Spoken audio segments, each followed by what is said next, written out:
जीव के जब जन्म जन्मांतरों के समुचित पुण्यों का जब उदय होता है तभी ऐसे कुछ सुकृत करने का मन में संकल्प बनता है। और इस कथा में तो मुझे प्रत्यक्ष बिहारी जी की कृपा दिखती है। कैसे? मुश्किल से 1 महीने पहले अथवा 20 दिन पहले ही मेरी बात हुई है। नवरात्रि के पहले मेरी बात हुई, मैंने 13 की डेट दी और आपने स्वीकार करके इसकी समुचित तैयारियां भी करी। अब इतना बड़ा प्रोग्राम है, नहीं तो महाराज लोग सालों सालों तक तैयारियां करते हैं, तैयारियां नहीं हो पाती। तो ये तो बिहारी जी की कृपा है। इतने कम समय में पाठक जी के जितने भी सहयोगी जन हैं वो सब साधुवाद के पात्र हैं। बताओ इतने कम समय में कितनी जोरदार तैयारियां करेंगे। तो ये तो बिहारी जी की कृपा है। निश्चित ही इस कुल के समस्त पितृदेवता पितृलोक में बैठ करके आप श्री की भूरी भूरी प्रशंसा कर रहे होंगे, अपनी खूब कृपा बरसा रहे होंगे। तो आइए हम भी 7 दिन अपने मन को माधव में लगा करके भगवान की कथा सुने, दिव्याति दिव्य भगवान के चरित्रों को सुने, अपने जीवन में उतारें, अपने जीवन को भक्ति में बनाएं। तन को देख करके भोजन का पता लगता है। बपू माख्याति भोजनम, शरीर को देख करके भोजन का पता लग जाता है कि ये क्या खाता पीता है। खाया पिया शरीर अलग दिखता है महाराज, क्योंकि बपू माख्याति भोजनम, भोजन शरीर को देख करके भोजन का पता लगता है, क्योंकि भोजन से शरीर बलिष्ठ होता है, पुष्ट होता है। और दूसरी तरफ भजन से मन प्रसन्न होता है, मन स्वस्थ होता है। तो हम लोग भोजन का तो पूरा ख्याल रखते हैं कि खुराक में कमी ना पड़ने पावे, हम कमजोर ना पड़ जाएं। तो भोजन का तो सारी व्यवस्था देखते हैं, पर मन को जो खुराक मिलनी चाहिए वो हम नहीं दे पाते। इसलिए तन भले ही खाया पिया लगे लोगों का, पर मन प्रायः सभी का अशांत है, क्लेशाक्रांत। क्योंकि मन को जो खुराक चाहिए वो हम नहीं देते हैं। तो ये जो सत्संग के माध्यम से, श्रीमद् भागवत कथा के माध्यम से ये जो सत्संग है, ज्ञान यज्ञ है, ये मन की खुराक है। एतस्माद् परम किंचिद मनः शुद्धेन विद्यते जन्मांतरे भवेत् पुण्यम तदा भागवतम लभेत्। इससे बढ़िया मन को स्वस्थ रखने का कोई दूसरा साधन नहीं। तो 7 दिन में अपने मन को इस ज्ञान यज्ञ के माध्यम से पर्याप्त मात्रा में आहार दें, ताकि हमारा मन इतनी खुराक ले ले कि जब तक दूसरी कथा ना हो तब तक हमारा मन प्रमुदित रहे, प्रसन्नता से भरा रहे। फिर जहाँ खुराक में कमी पड़े तो फिर जहाँ कथा आयोजन हो वहां जाकर के फिर से मन को खुराक दें और फिर अपने मन को प्रसन्न रखें। तो 7 दिन में आप सबको मन को पर्याप्त खुराक देनी है, ताकि हमारा मन सर्वदा प्रसन्न रहे, प्रमुदित रहे, प्रसन्न रहे। इसलिए आइए अपने मन को भगवान की कथा में समाहित करें।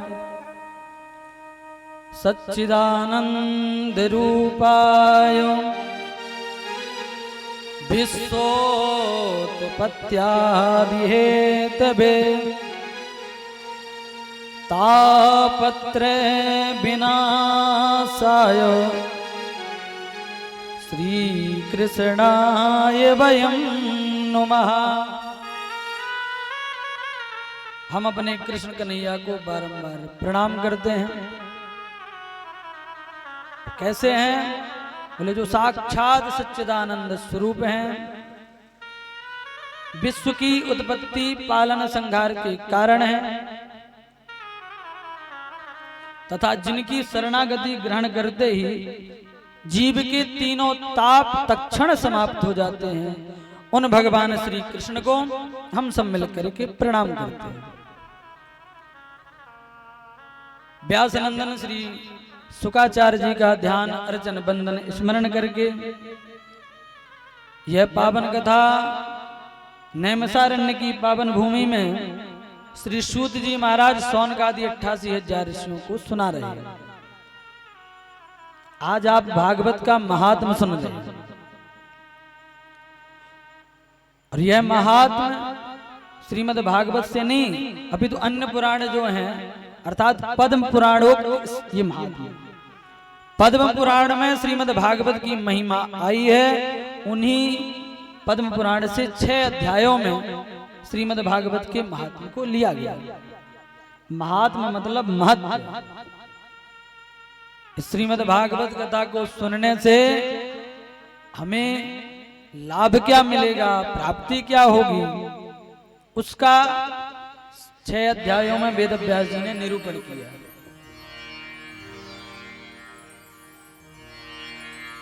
श्री सूत जी से सौनकादि ऋषियों ने प्रश्न किया, महाराज हम सब लोगों के भीतर अज्ञान का घोर अंधकार व्याप्त है और आपके पास करोड़ों सूर्य के समान ज्ञान का प्रकाश है, तो उस ज्ञान के सूर्य की किरण की कोहरों को हमारे कर्ण कोहरों में डालें ताकि हमारा जो जन्म जन्मांतरों का अज्ञान ध्वांत है वो विध्वंस हो जाए, समाप्त हो जाए, मिट जाए। हे सूत जी महाराज, हम जानना चाहते हैं भक्ति ज्ञान वैराग्य को बढ़ाने के लिए वैष्णव लोग करते क्या हैं? भक्ति ज्ञान विरागाप तो विवेको वर्धते महान। भक्ति ज्ञान वैराग्य से जिस महान विवेक की प्राप्ति होती है वो हमको कैसे हो? माया मोह का निवारण कैसे हो? माया ने सबको जकड़ रखा है, जिसके कारण जीव माया से मोह ग्रसित होकर संसार में चिपका हुआ। तो मोह ग्रसित इन संसारियों का चित्त जो चिपकाए बैठे हैं संसार में, उनका कल्याण कैसे हो? वैष्णव तो माया मुक्त होते हैं। माया मोह निराश्य वैष्णवै क्रियते कथम। मुक्त तो होते हैं पर मुक्त होने के लिए वैष्णव लोग करते क्या है?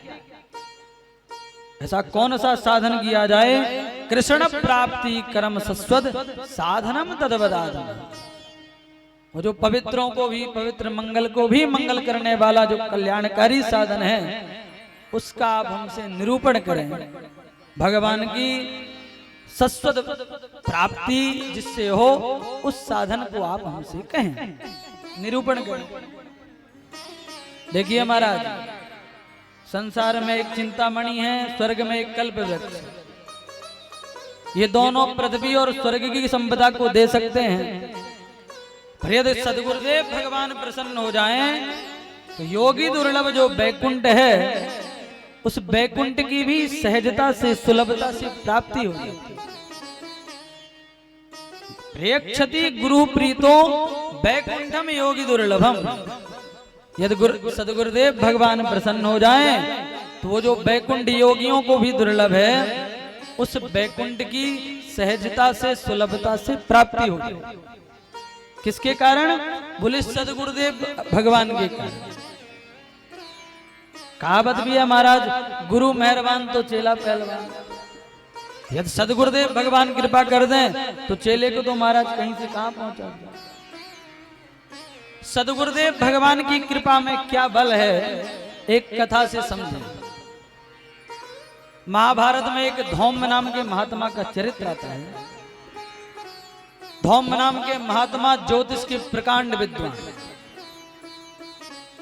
ज्योतिष के उद्भट विद्वान थे। उन्होंने अपनी ज्योतिष विद्या से अपनी कुंडली देखी और देख करके उसमें देखा कि हमारी कुंडली में एक योग बन रहा है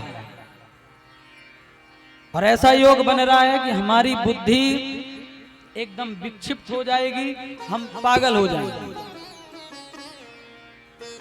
और 1-2 साल के लिए नहीं, पूरे 12 वर्ष के लिए ये योग बन रहा है।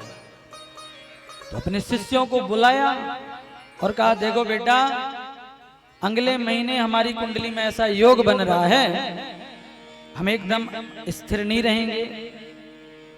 उस समय ये तुम लोगों को कोई कष्ट होवे तो तुम सब अपने अपने घर को चले जाओ। शिष्यों ने कहा नहीं नहीं गुरुजी, हम तो आपकी सेवा करेंगे। गुरुजी ने कहा बेटा 1-2 साल के लिए नहीं, पूरे 12 वर्ष के लिए योग बन रहा है। शिष्यों ने कहा गुरुजी कुछ भी हो, हम तो आपकी सेवा करेंगे। सबने गुरु भक्ति दिखाई। गुरुजी ने कहा ठीक है भाई। ठीक 1 महीने बाद जैसा उन्होंने कहा था वैसा ही हुआ। जो पागलपन सवार हुआ गुरुजी को, महाराज जो पावे विद्यार्थियों को मार दें, दौड़ के किसी को काट लें, किसी के ऊपर बाल्टी मार दें, पत्थर मार दें। शिष्य तो इतने घबरा गए, एक एक करके सब भाग गए महाराज, क्योंकि सबको महाशय ने इतनी मार लगाई। सब घायल हो गए, भाग गए अपने अपने घर। एक नहीं भागा। वो गुरुजी की सेवा करता रहा, गुरुजी की डांट मार सब कुछ खाता पीता रहा, पर उसने गुरु सेवा नहीं छोड़ी, घर नहीं गया। प्रेम से बोलिए राधे राधे राधे राधे। वो घर नहीं गया। 12 वर्ष के बाद जब गुरुजी का वो योग टला तो गुरुजी ने बुलाया, बेटा सांदीपनी। वो जो रुक गया था उसका नाम था सांदीपनी। बुला के कहा बेटा और विद्यार्थी कहाँ हैं? तो चेले ने कहा गुरुजी आप एकदम स्वस्थ हैं अब? गुरुजी ने कहा हाँ बेटा मैं तो स्वस्थ। तो चेले ने कहा गुरुजी आप इतने ज्यादा विक्षिप्त हो गए थे कि जो पावे सोई मार दें, किसी को काट लें, किसी के ऊपर बाल्टी का प्रहार करें, जिसके कारण सब भाग गए। गुरुजी ने कहा अच्छा तो बेटा जब सब भाग गए तो तू क्यों नहीं भागा? चेले ने कहा गुरुजी यदि मैं भी भाग जाता तो आपकी सेवा कौन करता? आपको नहलाने धुलाने खिलाने पिलाने की सेवा वो कौन करता? यदि मैं भी भाग जाता। ये बात जब गुरुजी ने सुनी तो बड़े प्रसन्न हुए और बोले बेटा तेरी गुरु भक्ति से मैं बहुत प्रसन्न हूं, इसलिए जा मेरा आशीर्वाद है। एक दिन पूर्ण ब्रह्म परमात्मा ही तेरे चरणों में बैठ करके तुझसे शिक्षा ग्रहण करेगा और तेरी चरण सेवा करेगा। ऐसा आशीर्वाद दिया गुरुजी। तो वही सांदीपनी बाबा जब उज्जैन में अवंतिकापुरी में गुरुकुल में शिष्यों को पढ़ाते थे तो वहां से मथुरा से जब भगवान श्री कृष्ण बलराम सुदामा जैसे शिष्यों ने जाकर के इनके आश्रम में शिक्षा ग्रहण करी, भगवान जब गुरुजी की सेवा करते थे, चरण दबाते थे, तो सांदीपनी बाबा को अपने गुरुजी का वो आशीर्वाद स्मरण आता है। बताओ मेरे गुरुजी ने मुझे ऐसा आशीर्वाद दिया जो साक्षात परमात्मा मेरे चरणों में बैठ करके मेरी सेवा करता है और मुझे इसको अध्ययन कराने का सौभाग्य। तो जिन्हें सदगुरुदेव भगवान के आशीर्वाद में ये चमत्कार है कि भगवान को भी शिष्य बना दें, वो यदि संसार की वस्तुओं को अगर सुलभ करा दें तो कौन सी बड़ी बात है। इसलिए सोनगादी ऋषियों ने कहा महाराज वो जो गुरु कृपा आपको प्राप्त है, कृपा करके हमें भी प्रदान करें। सूत जी महाराज बड़े प्रसन्न हुए और बोले ऋषियों यदि आपके मन में हमारे प्रति ऐसा प्रेम है तो अब हम तुम्हें समस्त शास्त्रों का सार सर्वस्व ही सुना दे रहे हैं। बात इतनी सी है, सावधान तयाश्री, सावधानी पूर्वक सुनो। कालभ्याल मुखग्रासो त्रास निर्णास हेतबे श्रीमद्भागवतम शास्त्रम कलौकीरेण भासितम। सूत जी महाराज कहते हैं ऋषियों ये सारा संसार काल कबलित है, मृत्यु के भय से भयाक्रांत है। उस मृत्यु के भय को दूर करने के लिए महामुनि सुखदेव बाबा ने भागवत शास्त्र को कलिकाल में प्रकट किया। अब इसकी महिमा में क्या कहें, इतने से ही समझ लो कि जब परीक्षित जी को 7 दिन में मरने का श्राप लगा और वो सुख तीर्थ में गए, शुकाचार्य जी जब भागवत की कथा प्रारंभ किए तो सुधा कुंभम गृहीत स्वर्ग के देवता अमृत का कलश लेकर के आए। सुखदेव बाबा के सन्मुख रख करके प्रणाम करके बोले, महाराज ये अमृत आप परीक्षित को पिला दें और बदले में हरि कथा अमृत हमें पिलाएं। तो सुखदेव बाबा ने देवताओं को डांट करके उनकी हंसी उड़ा करके उनको भगा दिया। अरे देवताओं, तुमने सबको पागल समझ रखा है क्या? कांच का टुकड़ा दिखा करके करोड़ों की बहुमूल्य मणि मांग रहे हो हमसे। क्वा सुधा क्वा कथा लोके क्वा काचः क्वा मणिर्महान। कांच का टुकड़ा दिखा करके हमसे मणि मांग रहे हो? कांच और मणि की क्या बराबरी, चमकते दोनों ही हैं। ले जाओ इसको, डांट करके भगा दिया। तो इसी से समझ लो कि जो देवताओं को दुर्लभ है वो हरि कथामृत हम मानवों को इतना सुलभ है। इसलिए भागवत की अलौकिक महिमा है। देवताओं ने जाकर ब्रह्मा जी से इस घटना के बारे में बताया। ब्रह्मा जी ने तराजू में तौल करके देखा, उठाया जब अन्य धर्म शास्त्रों को एक पढ़ने पर दूसरे में भागवत उठा करके जब देखा तो लघुन्नन्यानि जातानि गौरवेण इदं महत् तदा ऋषि गणा सर्वे विस्मयं परमं ययुः। लघुन्नन्यानि, भागवत के सामने अन्य जितने भी धर्म ग्रंथ थे वो छोटे हो गए, लघु हो गए। गौरवेण इदं महत्, गौरव होने के कारण श्रीमद् भागवत महत हो गया, श्रेष्ठ। ऋषियों ने घोषणा कर दी, मैंने रे भगवद रूपम, साक्षात कृष्ण कन्हैया ही कलयुग के कलुषित प्राणियों का कल्याण करने के लिए श्रीमद् भागवत संहिता रूप में विराजमान है। इसलिए पुराण ये कोई ग्रंथ नहीं है। तो बोले तेने यम मांगमयी मूर्ति प्रत्यक्षः कृष्ण एव ही, ये साक्षात कृष्ण स्वरूप है, अर्थात बांके बिहारी जी का प्रत्यक्ष शब्द में विग्रह है। बोलिए श्रीमद् भागवत महापुराण की जय हो। सनकादियों ने कहा, महाराज जब इतनी अद्भुत कथा है तो 7 दिन में क्यों चटपट कर जाता है? 15 दिन में, महीने भर में मास पुराण सुनाइए ना। ये 7 दिन में कथा क्यों होती है? और यदि 7 दिन में होती है तो ये परंपरा कहां से चली? तब श्री सूत जी महाराज कहते हैं, ऋषियों ध्यान से, आज थोड़ा सा कथा विलंब से प्रारंभ हुई है तो महात्मा की तो चर्चा हो ही जाए। ठंडा ठंडा मौसम है, आराम से बैठे, महात्मा की कथा होगी, फिर कल से समय से कथा प्रारंभ होगी और समय से विश्राम। प्रेम से बोली राधे राधे राधे राधे। सूत जी कहते हैं, ऋषियों ध्यान से, एकदा ही विशालायाम चत्वारो ऋषियो मला सत्संगार्थम समायातो दद्रसुस्तत्र नारद। एक बार विशालापुरी में बद्री नारायण धाम में चारों भैया सनक सनंदन सनातन सनत कुमार सत्संग की इच्छा से विचरण कर रहे थे। चारों सत्संगी महात्मा थे महाराज। ब्रह्मानंद सदा लीना देखत बालक बहुकाली।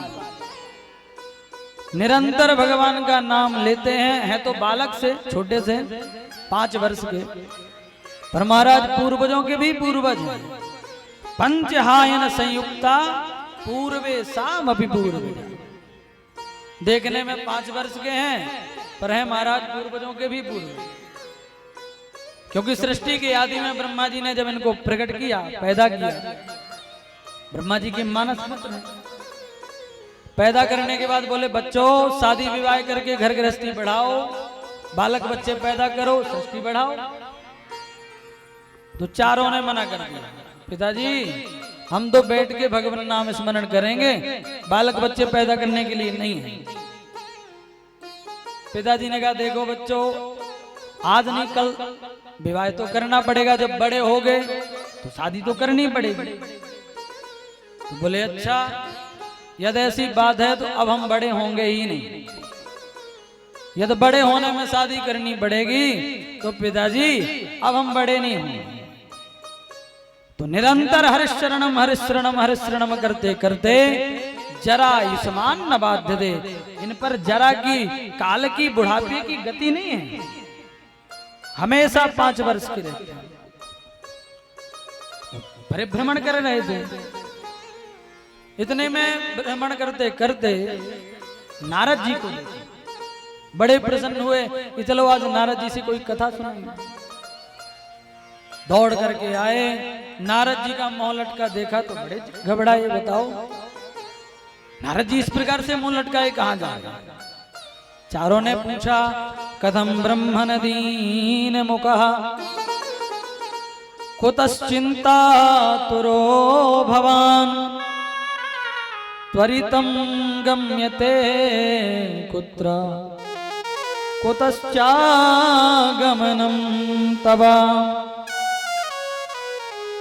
इदानीं शून्यचित्तोऽसि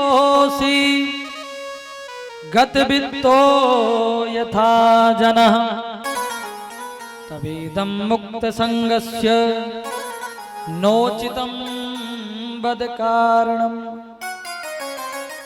भो ब्रह्मन कथम दीन मुखः। अरे नारद जी ऐसे मुंह लटकाए कहां जा रहे हो? आपका मुख कमल तो ऐसे लटका है जैसे गद वित्तो यथा जना, किसी महान कृपण का कंजूस का धन चला गया। आपका कौन सा धन चला गया? क्योंकि जिस धन की चोरी कर ली जाए ऐसे धन को महात्मा लोग अपना नहीं मानते, और महात्माओं के पास जो धन है उसे संसार में कोई चुरा नहीं सकता। ऐसा कौन सा धन है भाई? महात्माओं का तो एक ही धन है,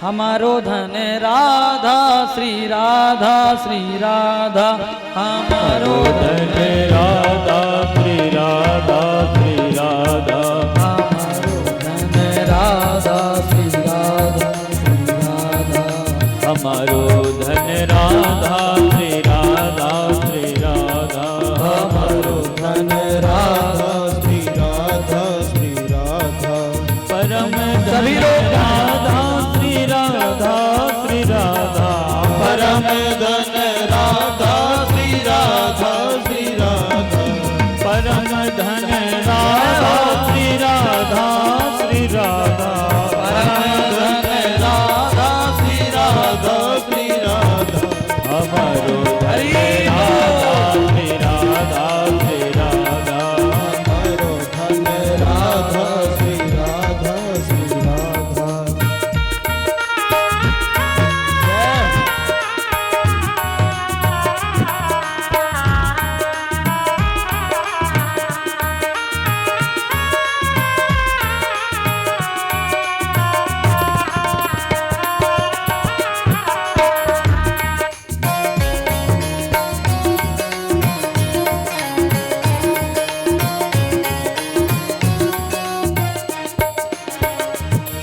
परम धन राधा श्री राधा श्री राधा, परम धन राधा श्री राधा श्री राधा, संतों की धन राधा श्री राधा श्री राधा, संतों की धन राधा श्री राधा श्री राधा, संतों की प्यारी राधा श्री राधा श्री राधा, संतों की प्यारी राधा श्री राधा श्री राधा।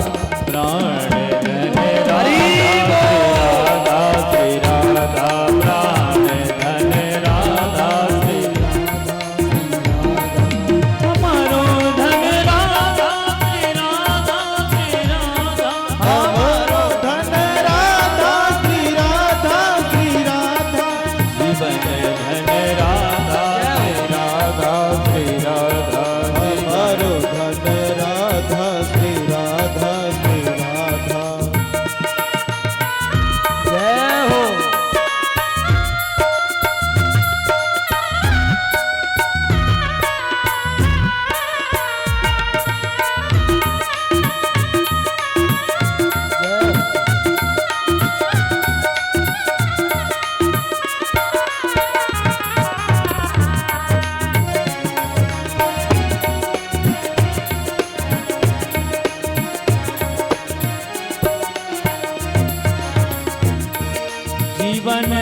धन राधा श्री राधा श्री राधा हमारो धन राधा श्री राधा श्री राधा धन राधा श्री राधा श्री राधा हमारो धन राधा श्री राधा श्री राधा राधा श्री राधा श्री राधा राधा श्री राधा श्री राधा राधा श्री राधा श्री राधा।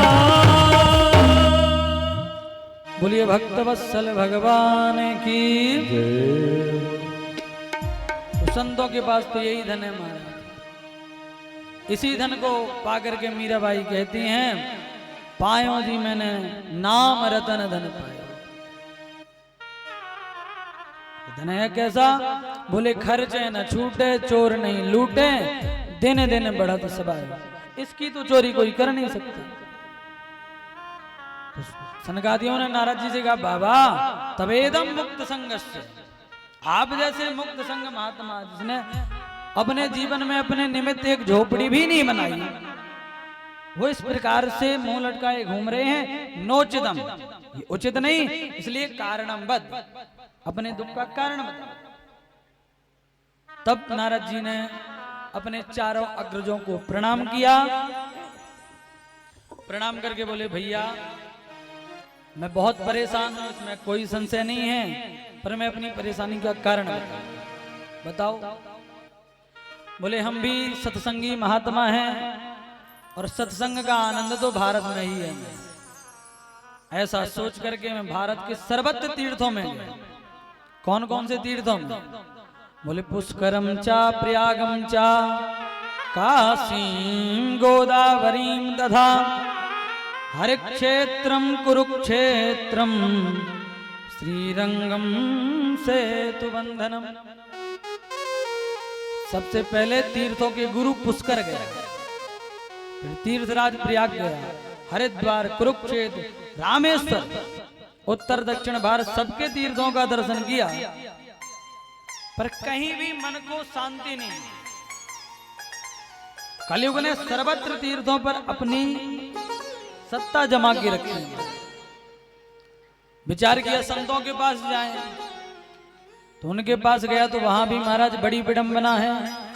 पाखंडा निरता संता, संत भी बड़े पाप परायण हो गए हैं। विरक्ता सपरिग्रह, जिन्हें हम विरक्त कहते हैं, वो महाराज परिग्रह युक्त हो गए, माल पानी जोड़ने में लगे हुए। सोचा गृहस्थों के यहाँ शांति मिलेगी, तो गृहस्थों के यहाँ भी बड़ी विडंबना है। तरुणी प्रभुता गे श्याल को बुद्धिदायका, कन्या विक्रीणो लोभात दंपति नाम चकलकनम। घर घर में तरुणी की प्रभुता है, साले सलाहकार बन गए। देवी जी विवाह करके आती हैं तो सीधे कहती हैं, जैसे मैंने अपने मैया बाप को छोड़ा है वैसे तुम भी छोड़ो, इनको भगाओ, नहीं तो हम चलें अपने घर। बेचारे पतिदेव इतने सीधे होते हैं कि माता पिता को ही ठिकाने लगाए। माता पिता को ठिकाने लगाने के लिए जगह जगह पर वृद्धाश्रम खुले जा रहे हैं, क्योंकि घर घर में तरुणी की प्रभुता है। लोभ की इतनी पराकाष्ठा हो गई है कि कन्या विक्रीणो लोभ, बेटा बेटियों का क्रय विक्रय होता है, संबंध नहीं होते, अभी तो सौदा होता है। जहां सौदा पट गया वहीं संबंध हो गया। कितने में बेटे की शादी हो रही है? बोले 5 लाख मिलेगा, मतलब 5 लाख में सौदा पट गया, इसलिए बेटे की विवाह हो रही है। यदि लड़की वाले 4 लाख देते तो बेटी की शादी नहीं। तो जहां महाराज संबंध होते थे वहां सौदा होता है। इतना सब होने के बाद भी विचार करें कि हो सकता है शांति मिले, तो बोले नहीं नहीं, दंपति नाम जकलकनम, पति पत्नी में कलह मचा हुआ। तो न तीर्थों में, न संतों के यहाँ, न गृहस्थों के यहाँ शांति जब नहीं मिली, तो विचार किया कि वृंदावन में जाके वहीं राधे राधे करें। ये तो भगवान की प्रागट्य भूमि है। ऐसा सोच करके हम श्रीधाम वृंदावन पधारे। वृंदावन में मैंने एक आश्चर्य देखा, तत्राश्चर्यं मया दृष्टम्। कैसा आश्चर्य?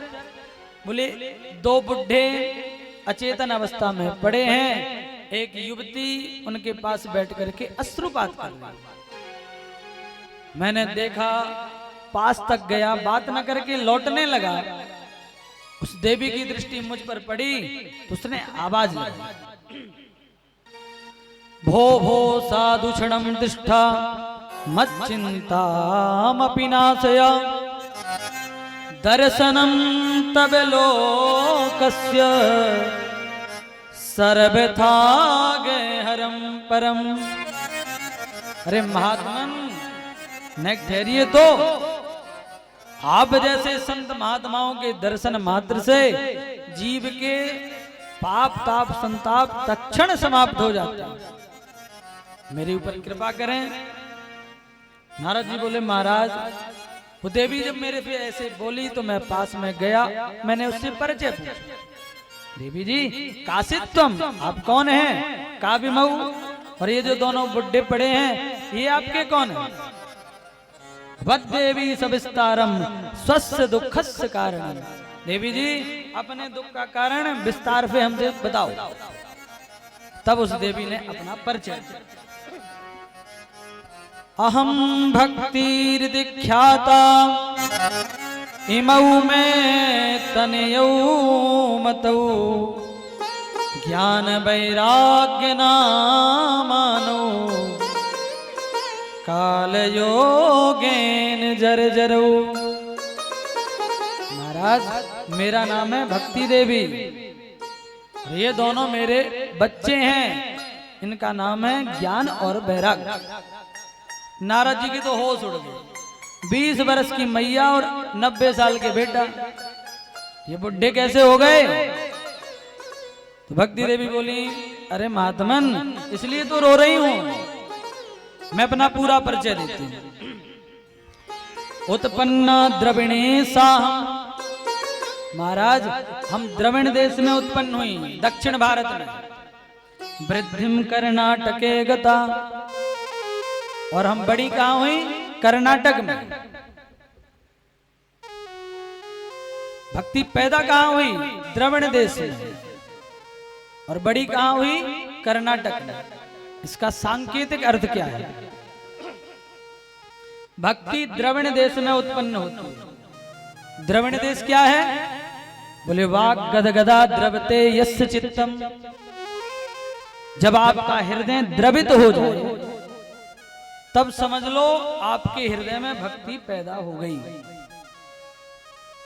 नेत्र सजल हो जाए, कंठ अवरुद्ध हो जाए, शरीर रोमांच कंटकित हो जाए, तो समझ लो आपका हृदय द्रवित हो गया। और तभी उस द्रवित हृदय से भक्ति पैदा हो, क्योंकि उत्पन्ना द्रविणे साहम। द्रविण देश में ही भक्ति पैदा हो। तो पैदा तो द्रविण देश में हुई, पर भक्ति पुष्ट कब हुई? बोले वृद्धिम कर्नाटके गता। पैदा तो द्रविण में हुई, आपका हृदय द्रवित हुआ, मानो भक्ति पैदा हो गई। पर सयानी कब हुई? भक्ति पुष्ट कब हुई? जब कर्नाटक में पहुंचे। तो ये जो आप भगवान की कथा सुन रहे हैं अपने कानों के माध्यम से, यही है कर्नाटक। जितनी आप अपनी इन कानों से भगवान की कथा सुनेंगे, आपकी भक्ति उतनी सुदृढ़ होगी, पुष्ट होगी, सयानी होगी। क्योंकि भक्ति की पुष्टता कर्नाटक में है। वृद्धिम कर्नाटके गता, तो भक्ति की पुष्टता कर्नाटक में होगी। और इसलिए हमारे यहाँ कथा सुनने की परंपरा रही है। राम जी ने भी अपने चरित्र से सबको संकेत दिया। राम जी सदैव गुरु वशिष्ठ जी से प्रतिदिन कथा सुनते थे, सपरिवार बैठकर। और कथा सुनने के बाद सबके बीच में बैठ के फिर समीक्षा करते थे कि बताओ आज की कथा से क्या सीखा। एक बार वशिष्ठ जी कद्रू और विनीता की कथा कह के चले गए। महाभारत में कथा विस्तार से है। सर्पों की माता कद्रू और अरुण और गरुण की मैया विनिता, दोनों कश्यप जी की पत्नियां हैं। एक के बच्चे खूब हो गए सर्पों के रूप में, दूसरे के एक भी नहीं हुआ। तो थोड़ा सौतिया डाय हो जाता है कि उसके इतने बेटे हो गए, मेरे एक भी नहीं हुआ।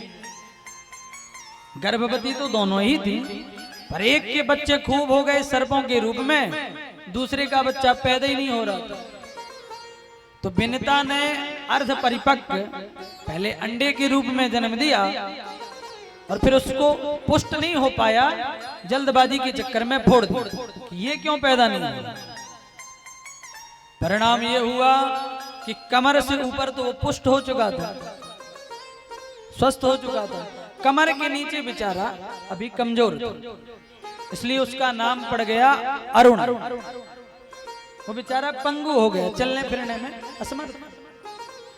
इसलिए यही अरुण सूर्य भगवान के रथ के सारथी बन गए और आगे बैठ कर के रथ में सूर्य भगवान के साथ परिक्रमा करने लगे, घूमने लगे। इसलिए जब सूर्योदय से पहले जो लालिमा होती है, इसी को हम कहते हैं अरुणोदय। ये सूर्य भगवान के सारथी हैं, गरुण के बड़े भैया अरुण। पर चूंकि अर्ध परिपक्व हुए थे और मां के कारण हुए, नहीं तो अच्छे भले पुष्ट होकर के पैदा हुए, पर मैया ने जल्दबाजी कर दी। तो मां को ही श्राप दे करके गए थे कि जिस सौतेली मैया के चक्कर में, सौतिया डाय के चक्कर में तुमने ये ऐसा किया है, उसी सौत की तुमको दासी बन करके रहना पड़ेगा। द्वेष तुम्हारे मन में हुआ, भुगत रहे हैं हम। विनिता ने कहा, बेटा मुझे सौतेली माँ की दासी बनना पड़ेगा। कब तक बनूंगी? बोले जब मेरा दूसरा भैया आएगा वही तुमको दासत्व से मुक्ति दिलाएगा। तो फिर अरुण के दूसरे भैया हुए गरुण, इन्होंने ही अपनी मैया विनिता को कद्रू के दासत्व से मुक्ति दिलाई, क्योंकि अरुण गरुण बड़े शक्तिशाली थे। पर मैया दासी है तो बच्चे बेटे को भी दास बनना पड़ रहा है। सर्प थे स्वामी, गरुण के सिर पर बैठे, कहें चलो आज हमारा उड़ने का मन है, हमें उड़ा के लाओ। तो बेचारे उड़ा के लाते। एक दिन गरुण ने अपनी मैया से पूछा, माँ मैं सर्वशक्तिमान हूं, सब कुछ करने में समर्थ हूं, पर मुझे आपके कारण दास बन के रहना पड़ रहा है। विनिता ने कहा, बेटा क्या करें, मैं अपनी एक शर्त हार गई हूं। कैसी शर्त? बोले एक बार हम दोनों कद्रू और विनिता बैठी थी, बैठे बैठे बहस छिड़ गई। कैसी बहस? बोले ये बताओ, सूर्य भगवान की रथ में जो घोड़े लगे हैं, इन घोड़ों की पूंछ काली है कि सफेद? तो कद्रू बोली काली, विनिता बोली सफेद। बहस छिड़ गई, बातों बातों में बहस बहुत ज्यादा छिड़ गई। दो देवियां भी यदि शांत बैठी हैं तो समझ लो ये 8वां अजूबा ही है हमारा। आश्चर्य होता है, क्योंकि वो बातें करते करते कब कहां से कहां पहुंच जाए कोई नहीं जानता। अच्छी भली दोनों बैठी थी, बातों बातों में बहस छिड़ गई। पूंछ काली है कि सफेद? एक बोली काली, एक बोली सफेद। बोले हो जाए सर, कैसे? बोले जो हारेगी वो जीवन भर दासी बनेगी, जीतने वाली स्वामिनी। बोले ठीक है। कद्रू ने अपने बच्चों से, सर्पों से कहा, बेटा आज ऐसी ऐसी शर्त लगी है, तुम बताओ वो रथ में जो घोड़े लगे हैं उनकी पूंछ काली है कि सफेद? सर्पों ने कहा, माँ पूंछ तो सफेद है। तब तो बेटा मैं शर्त हार जाऊंगी, क्योंकि मैंने तो काली कही है। बच्चों ने कहा, नहीं नहीं माँ वो तो सफेद है पक्का। कद्रू बोली, बेटा तब तो मुझे जीवन भर अपनी सौत की दासी बनना पड़ेगा। एक काम करो, तुम मेरे बच्चे हो, मेरी आज्ञा का पालन करोगे? बोले हाँ माँ आज्ञा करें। तो कद्रू ने कहा, बेटा तुम सब जाकर के उन घोड़ों की पूंछ से लपेट जाना, मैं दूर से दिखा दूंगा कि देख पूंछ काली है। तुम सब काले काले तो हो ही। कुछ सर्पों ने विरोध किया, माता जी जैसे आप हमारी माता हो वैसे वो भी हमारी सौतेली माँ है, हम माँ को धोखा नहीं देंगे। मना किया तो कद्रू ने अपने ही बच्चों को श्राप दे दिया कि तुम सब भस्म हो जाओगे जन्मेजय के यज्ञ में। श्राप दिया तो कुछ बच्चे डर गए। ठीक है माता जी, हम आपकी आज्ञा का पालन करेंगे। तो ये जाकर के पूंछ से लपेट गए। प्रातः हुआ, सूर्य उदय हुए, कद्रू ने बिनता को दूर से दिखाया, देख पूंछ काली है कि सफेद। अब बिनता बड़े चक्कर में पड़ गई कि पूंछ तो सफेद थी, आज मुझको काली क्यों दिख रही। कद्रू बोली शर्त क्या थी, हार गई तू? बोली हाँ हार, सचमुच पूंछ काली। धोखे से इस प्रकार करके कद्रू ने बिनता को अपनी दासी बना लिया। तब से बेचारी दासी बन के रह रही है। गरुड़ ने कहा माँ आप मैया से पूछो कि इस दासत्व से मुक्ति दिलाने के लिए हमको क्या करना पड़ा। तो कद्रू के पास आकर बिनता ने कहा बहन मैं कब तक तेरी दासी बनूंगी, मुक्ति दिलाने के लिए क्या करेगी बता, क्या करना होगा। तो कद्रू ने कहा तुम यदि हमें स्वर्ग का अमृत ला करके दो तो हम अपने दासत्व से मुक्त कर लें। बिनता ने आकर के गरुड़ से कहा बेटा वो तो अमृत मांग रही है, माँ मैं ला के दूं। गरुड़ स्वर्ग गए, अमृत मांगा, देवताओं ने मना किया।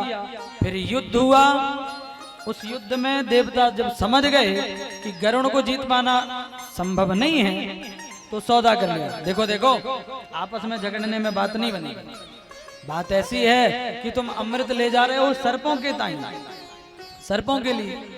सर्पों ने यदि अमृत पी लिया तो संसार में जीना मुश्किल हो जाएगा।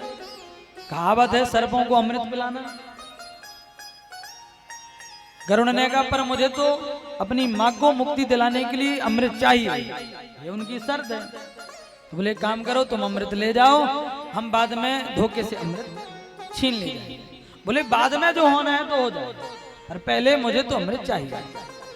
गरुड़ अमृत का कलश लेकर के आए, पवित्र कुशा बिछा करके अमृत को रखा। सर्पों को कद्रू को बुलाया माता जी ये रहा अमृत, अब हम दासत्व से मुक्त। बोले हाँ बेटा मुक्त।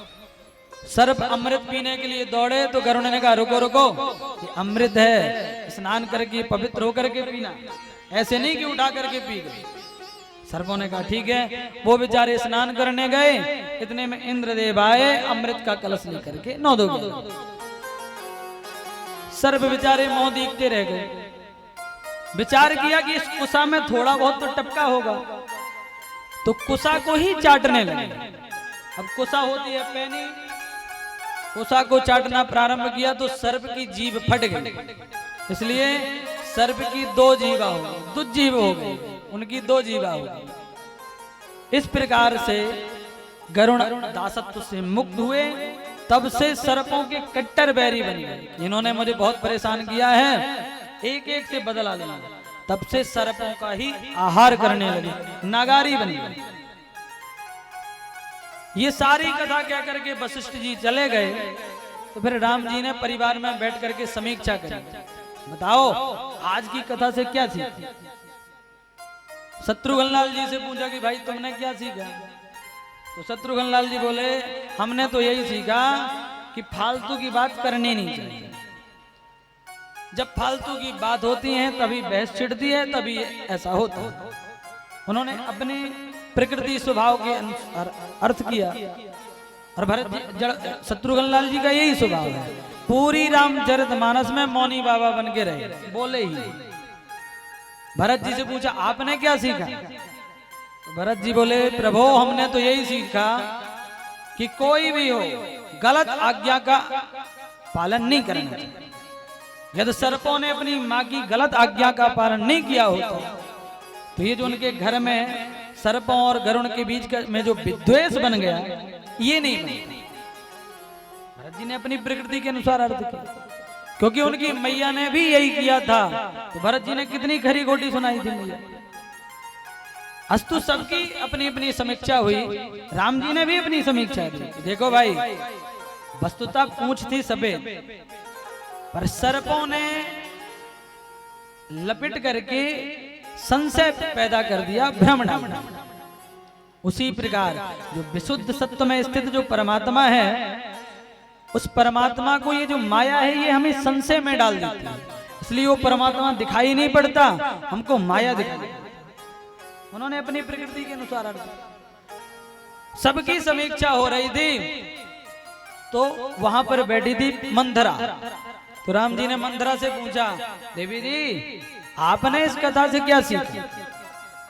तो मंथरा बोली, प्रभु हमने तो एक ही बात सीखी, सौत से हमेशा सावधान रहना चाहिए।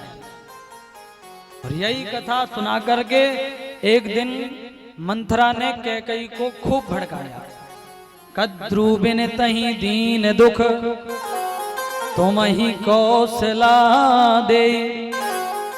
भूल गई उस दिन की कथा। बेचारी भोली भाली बिनता को कद्रू ने कैसे धोखे से दासी बना लिया। आज वही स्थिति कौशल्या तेरे साथ कर रही। अब देखिए कथा एक ही है, कथा तो एक ही है, पर उसी कथा के कितने प्रकार के अर्थ प्रकट हो गए। बरसात होती है, बरसात की जो बूंदें हैं वो तो एक समान होती हैं, पात्रगत भेद से बूंदों के परिणाम बदल जाते हैं। बरसात की बूंद जब दूध में गिरती है तो दूध बन जाती है, गंगा जी में गिरती है तो गंगा जल बन जाती है, सीपी में गिरती है तो मोती बन जाती है, सांप के मुख में गिरती है तो विष बन जाती है। बूंद में तो भिन्न नहीं है ना, बूंद तो एक समान है, पात्रगत भेद के कारण इस तरह की भिन्नता आई। उसी प्रकार कथा भगवान की तो एक समान है। अब उसके जो, इसलिए गोस्वामी बाबा कहते हैं वेद पुराण उदधि घन साधु। ये जो उदधि माने समुद्र, ये जो वेद पुराण है समुद्र के समान है। विचार करें समुद्र का जल कितना खारा होता है, पर इसी खारे जल को मेघ लेते हैं, फिर अपनी बूंदों के माध्यम से जब बरसाते हैं तो वो जल एकदम निर्मल हो जाता है। समुद्र का जल आप पी नहीं सकते हैं, पर वही समुद्र का जल मेघ लेकर के समुद्र से मेघों के माध्यम से जब बरसाते हैं तो वो अमृत तुल्य मीठा कितना हो जाता है। उसी प्रकार वेद पुराण उदधि घन साधु, ये जो शास्त्र पुराण है ये तो समुद्र के समान है, पर इसी समुद्र रूपी वेद पुराण से जो जिन्होंने सांगोपांग वेदों का अध्ययन किया है वो समुद्र से बड़े प्यारे प्यारे रत्नों को प्रकट करके हम तक पहुंचाते हैं। और कोई अनाड़ी महाराज इसको पढ़ ले तो वो अर्थ का अनर्थ भी करता है। तो जिसने सांगोपांग अध्ययन किया होगा वही इस समुद्र रूपी शास्त्र रूपी जल को लेकर के मीठा करके हम तक पहुंचाएगा। नहीं तो महाराज समुद्र का जल तो खा रही है, जिसको ज्ञान नहीं है वो तो महाराज उस वाणी को खारे करके ही प्रकट करेगा। तो कथा भगवान की एक ही है। इस प्रकार से कथा सुनने की परंपरा हमारा सर्वत्र है। प्रसंग पर आए, वृद्धिम कर्नाटके गता, भक्ति हमारा बौद्धिक विकास भगवान की कथा सुनने से होगा। जितनी भगवान की कथा हम सुनेंगे कानों से हमारी भक्ति उतनी पुष्ट होगी। महाराज कुछ न महाराष्ट्र में मेरा सम्मान हुआ, परंतु मैं जैसे गुर्जरे जीर्णताम गता गुजरात पहुंची तो जीर्ण शीर्ण हो गई, पर वृंदावन पधारी तो वृंदावनम पुनः प्राप्या नवीन स्वरूपिणी, एकदम नवीवती बन गई। पर मेरे बच्चे बुढ़े हो गए, और यदि बेटे ऐसे रहेंगे तो एकदम स्थानम प्रत्यज्य विदेशम गम्यते मया, हम ये स्थान छोड़ के भी विदेश भाग जाएंगे। एक क्षण में नारद जी भक्ति की पीड़ा को समझ गए। बहुत विविध प्रकार से भक्ति महारानी को समझाया। भक्ति महारानी ने नारद जी की मुक्त कंठ महिमा गाई। जयति जगति माया यस्य काया धवस्ते, वचन रचन में कम केवलम चाकलैया, ध्रुव पदमपिया तो यद कृपा तो ध्रुवोयम, सकल कुशल पात्रम ब्रह्मपुत्रम नतास्मि। प्रणाम करते हुए कहती हैं, हे ब्रह्मा जी के मानस पुत्र, आपकी जय हो जय हो। आपके एक वचन पर कयाधु नंदन प्रहलाद भक्ति के परम आचार्य बन गए, शिरोमणि हो गए। द्रौपदी ने आपके ही वचन का अनुसरण करके 5 वर्ष की अवस्था में ध्रुव तत्व को प्राप्त कर लिया, पद को प्राप्त। बाबा मेरे बालकों पर भी कृपा करें। नारद जी ने समझाया, माँ आप चिंता क्यों कर रही हैं? जिन कृष्ण कन्हैया ने कौरवों की कुत्सित सभा से द्रौपदी की रक्षा करी है, वो कृष्ण कन्हैया कहीं नहीं गए। सकृष्णा क्वापिनो गतः, आज भी हमारे समक्ष हैं। इसलिए श्री कृष्ण चरणाम भोज स्मर दुखम गमिष्यति। आप तो उन्हीं भगवान गोविंद के पद्मों का स्मरण करें, होगा क्या?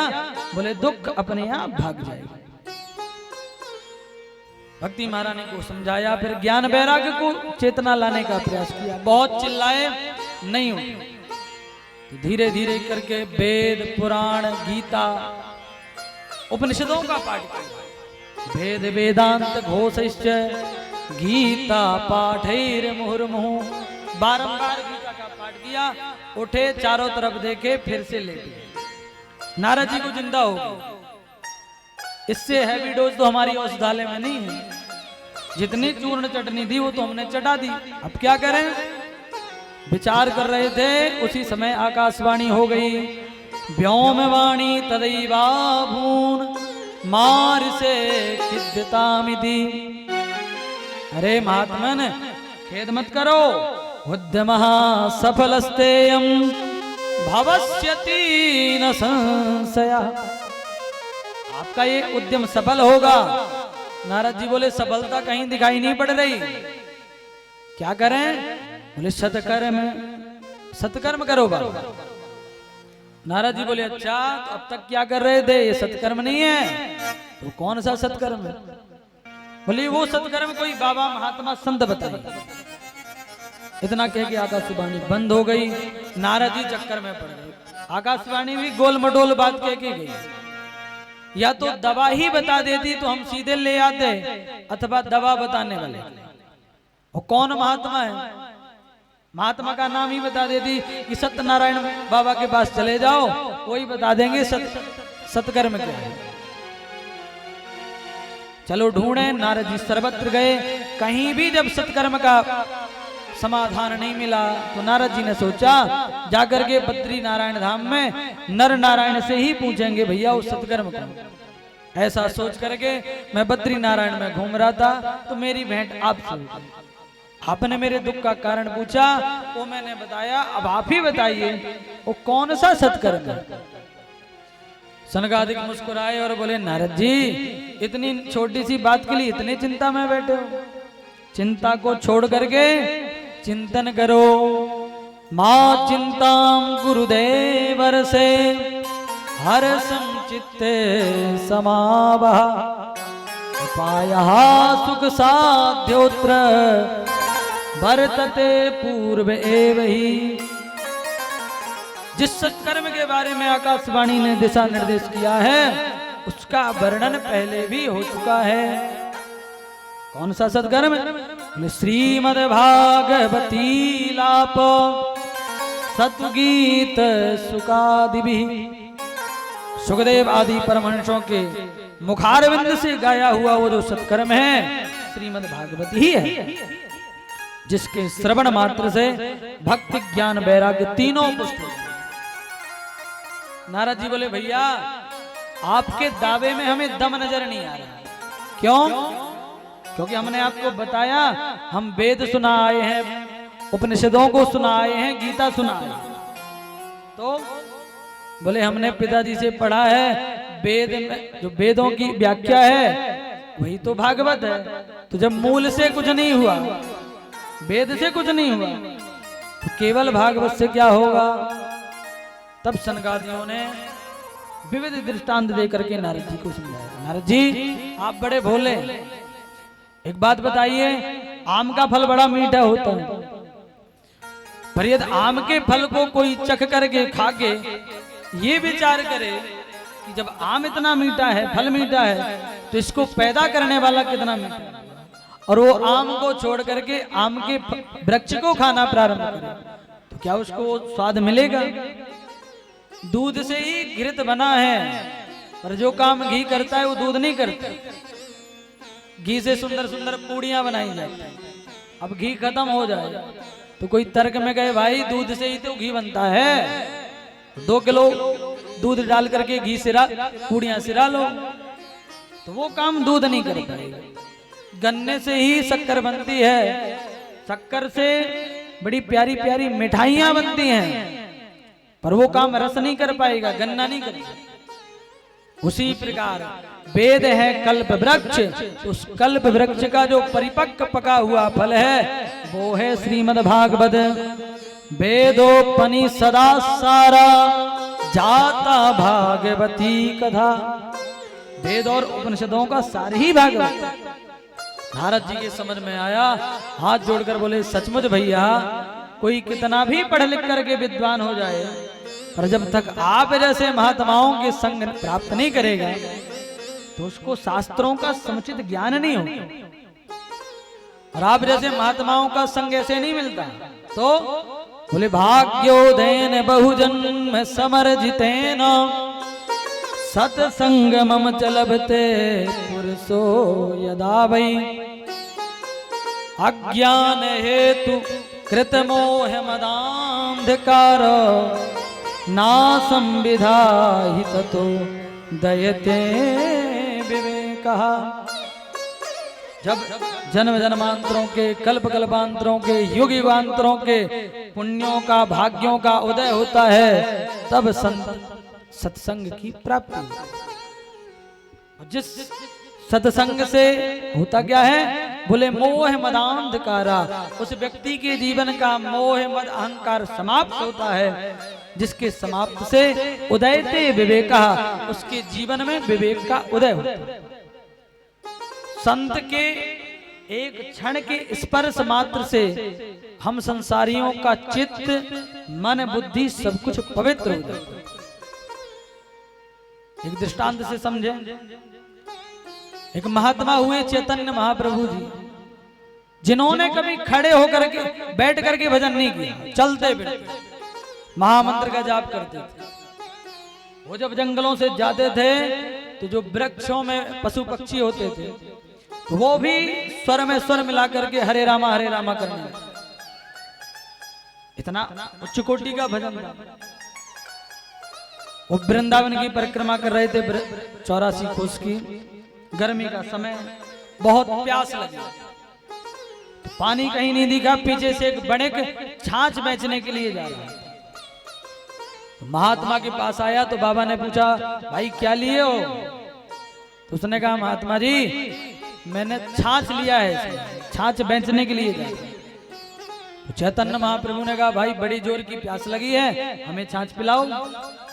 ठीक है, उसने छाछ दी तो बाबा पूरी छाछ पी गए। जितनी वो छाछ लिया था महात्मा पूरी छाछ पी गए। ये भी बड़ा प्रसन्न हुआ कि चलो गर्मी में भटकना नहीं पड़ा, महात्मा से ही सारे पैसे मिल जाएंगे।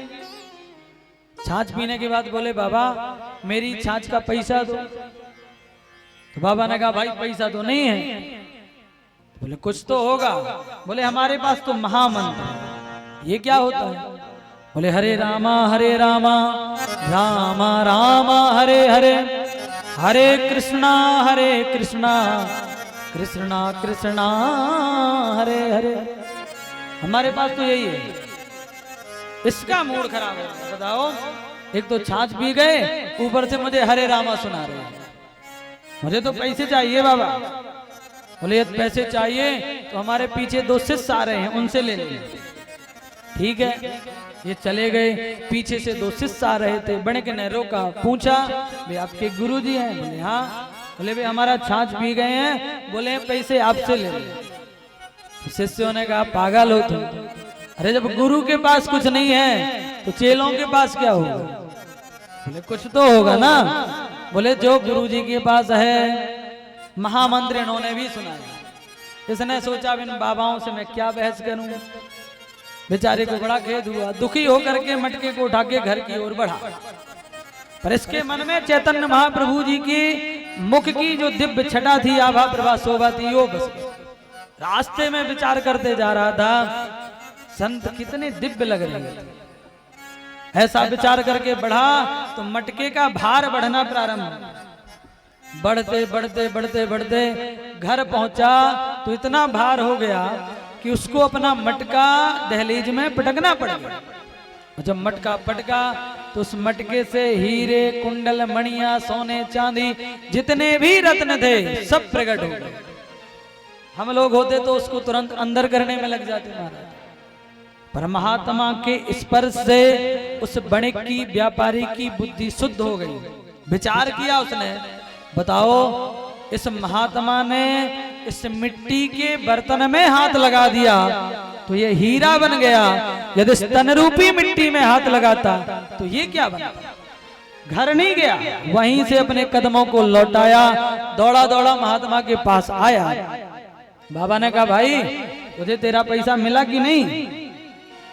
उसने कहा, नहीं नहीं गुरुजी, अरे उस मिट्टी को हीरा क्या बनाना, इस दास को, इस तन रूपी मिट्टी को भी हीरा बनाइए, मुझे भी स्वीकार कीजिए। तो फिर चैतन्य महाप्रभु ने उसको मंत्र दिया और वो भजन करते करते अंत में परम पद को प्राप्त। तो इस घटना से विचार करें कि जिस महात्मा ने केवल कुछ क्षण ही उसके संग में बिताए तो उसका जीवन परिवर्तन हो गया। यदि हम संपूर्ण जीवन महात्मा की शरण में बिता देंगे तो हमारा क्या होगा। इसलिए संतों की बड़ी महिमा है, सत्संग की बड़ी महिमा है। इसी बात को गोस्वामी तुलसीदास बाबा कहते हैं, बिनु सत्संग विवेक न होई, बिनु सत्संग विवेक न होई, सत्संग विवेक न होई, बिनु सत्संग विवेक न होई, बिनु सत्संग विवेक न होई, बिनु सत्संग विवेक न होई, बिनु सत्संग विवेक न होई, बिनु सत्संग विवेक न होई, राम कृपा बिनु सुलभ न सोई, राम कृपा बिनु सुलभ न सोई। बिना सत्संग के विवेक नहीं होगा और वो सत्संग राम जी की कृपा के बिना प्राप्त नहीं होगा। नारद जी ने कहा, भैया हम तो आपसे ही कथा सुनेंगे। ठीक है, तो बद्री नारायण में ये बातें हो रही थी। नीचे उतर करके गंगा द्वार समीपेतु तटमानंद नाम हरिद्वार में आए। नीचे उतर के क्यों आना पड़ा? बोले कथा के लिए श्रोता की जरूरत पड़े। जहाँ बात हो रही है वहां तो महाप्रयाण करने ही लोग प्राय जाते थे, इसलिए नीचे उतर के आए। दूसरा कारण ये भी है, बहुत ऊंचे में कथा कहना उचित नहीं। इतनी ऊंची ऊंची बातें मत करें कि श्रोताओं के पल्ले ना पड़े। कथा ऐसी करनी चाहिए जो सबको समझ में आए। तो और नीचे क्यों नहीं आए? बोले इतने नीचे भी मत गिर जाओ कि कथा की महिमा गनिमा ही गिर जाए। इसलिए हरिद्वार की पावन भूमि में ये कथा प्रारंभ हुई। देखते देखते संत महात्माओं की मंडली जुड़ने लगी। सनकादियों ने व्यासपीठ में बैठ करके कथा प्रारंभ करी। सदा सेव्या श्रीमद् भागवती कथा यस्या श्रवण मात्रेण हरिश्चित्तम समाश्रे। मंगलाचरण ही किया था कि भक्ति ज्ञान वैराग्य तीनों प्रकट होकर के ताता थैया करके नाचने लगे। भक्ति सुतौ तरणो गृहीत्वा प्रेमैक रूपा सहसा विरासी। श्री कृष्ण गोविंद हरे मुरारे नाथेति नामानि मुहुर बदन्ति। आइए आज की कथा यहीं पर विश्राम। कल ठीक 4 बजे से कथा का समय रखें, तो 4 बजे से हरी इच्छा तक कथा चलेगी। आप लोग समय का ध्यान दें। कल ठीक 4 बजे से कथा। आइए कुछ क्षण भगवान नाम संकीर्तन, इसके बाद आगे की कीर्तन। श्री कृष्ण गोविंद हरे मुरारे, हे नाथ नारायण वासुदेवा। श्री कृष्ण हरे मुरारे, हे नाथ नारायण वासुदेवा। श्री कृष्ण गोविंद हरे मुरारे, हे नाथ नारायण वासुदेवा।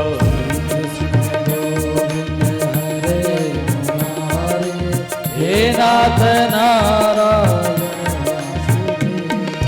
हे नाथ नारायण वासुदेवा, हे नाथ नारायण वासुदेवा, हे नाथ नारायण वासुदेवा, हे नाथ नारायण वासुदेवा।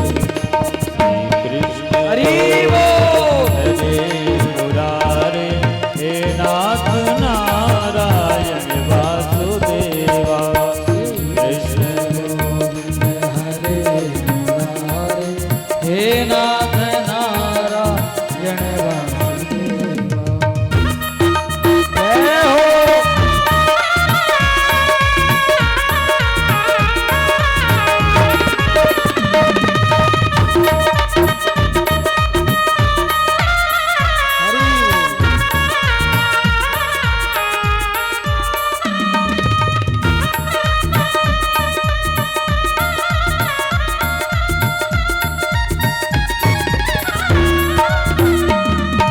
श्री राधे।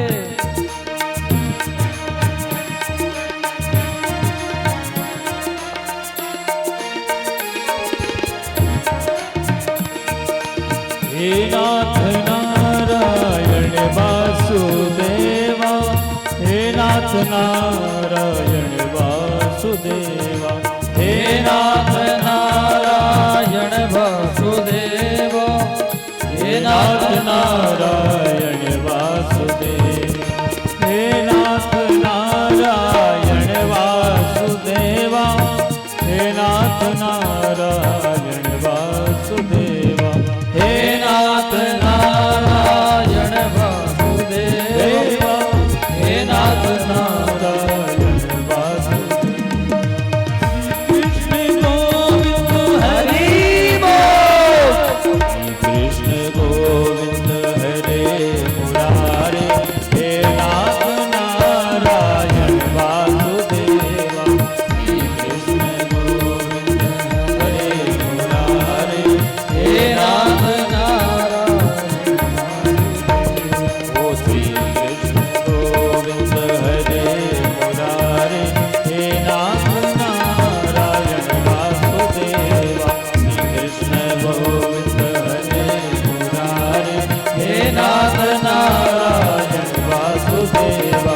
श्री कृष्ण गोविंद सभी का हरे मुरारे, हे नाथ नारायण वासुदेवा। श्री कृष्ण गोविंद हरे मुरारे, हे नाथ नारायण वासुदेवा, हे नाथ नारायण वासुदेवा, हे नाथ नारायण वासुदेवा, हे नाथ नारायण वासुदेवा। बोलिए भक्त वत्सल भगवान की। अब आइए सब लोग बड़े भाव से भगवान भागवत भगवान की आरती करें। इसके पश्चात सभी लोग प्रसाद लेकर के जाएंगे। सभी लोग अपने अपने आसन पर जाएं। सभी लोग अपने अपने स्थान पर खड़े हो जाएं। ठाकुर जी की दिव्य आरती का शुभ लोग दर्शन करेंगे। हरि ओम। चंद्रमा मनसो जात चक्षुः सूरजो वजायत सूत्राद्वाश्य प्राणस्य मुखादग्निरजायत।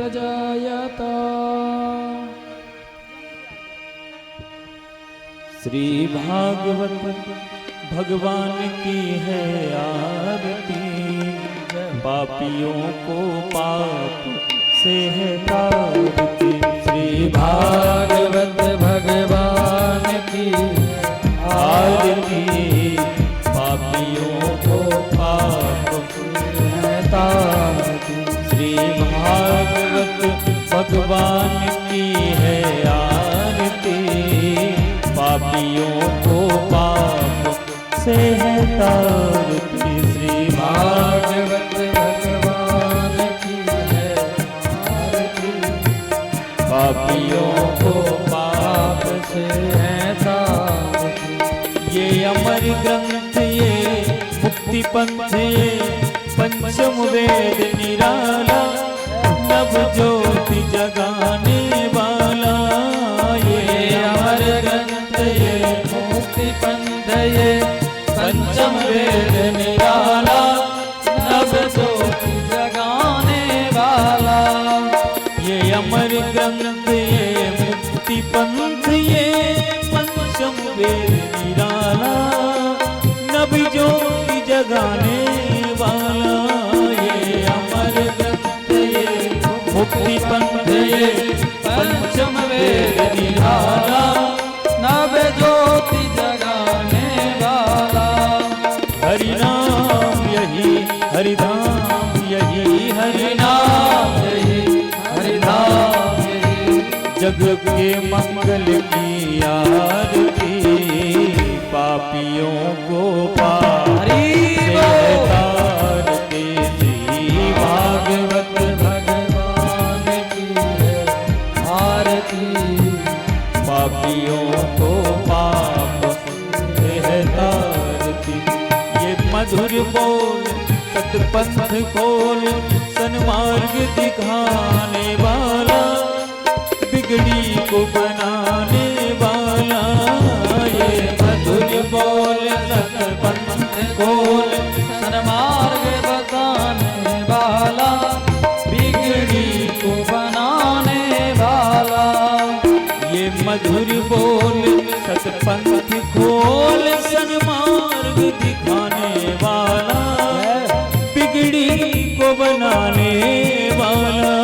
ये मधुर बोल सतपंथ खोल सन्मार्ग दिखाने वाला बिगड़ी को बनाने वाला। श्री राम यही घनश्याम यही श्री राम यही घनश्याम प्रभु की महिमा की आरती पापियों को पाप से है तारती। श्री भागवत भगवान की है आरती पापियों को पाप से है तारती। ये शांत गीत पावन पुनीत पापों को मिटाने वाला हरि दर्श कराने वाला। शांति गीत पावन पुनीत पापों को मिटाने वाला हरि दर्श कराने वाला। ये शांति गीत पावन पुनीत पापों को मिटाने वाला हरि दर्श कराने वाला। ये शांति गीत पावन पुनीत पापों को मिटाने वाला हरि दर्श कराने वाला। ये सुख करनी ये दुख हरणी ये सुख करनी ये दुख हरणी श्री मधुसूदन की आरती पापियों को पाप से है तारती। श्री भागवत भगवान की है आरती पापियों को पाप से है तारती। श्री भागवत भगवान की है आरती पापियों को पाप से है तारती। कर्पूर गौरम करुणावतारम संसार सारम भुजगेन्द्रहारम सदा वसंतम हृदयारविन्दे भवं भवानी सहितं नमामि। मन्दारमाला फुलतालिकायै कपालमालां से कराय दिव्यंबरायै च दिगंबराय नमः शिवाय च नमः शिवाय। त्वमेव माता च पिता त्वमेव त्वमेव बन्धुश्च सखा त्वमेव त्वमेव विद्या द्रविणं त्वमेव त्वमेव सर्वं मम देवदेव गुरुर्ब्रह्मा गुरुर्विष्णु गुरुर्देवो महेश्वरः गुरुर्साक्षात् परम ब्रह्म तस्मै श्री गुरुवे नमः तस्मै श्री गुरुवे नमः तस्मै श्री गुरुवे नमः। हरि ओम पुराण पुरुषोत्तमाय नमः। आरार्तिक्यं समर्पयामि जलेन शीतलीकरणं कुसवै देवाभिवन्दनं स्वयात्माभिवन्दनम् अथ मन्त्रपदपाञ्जलिः। हरिः ओम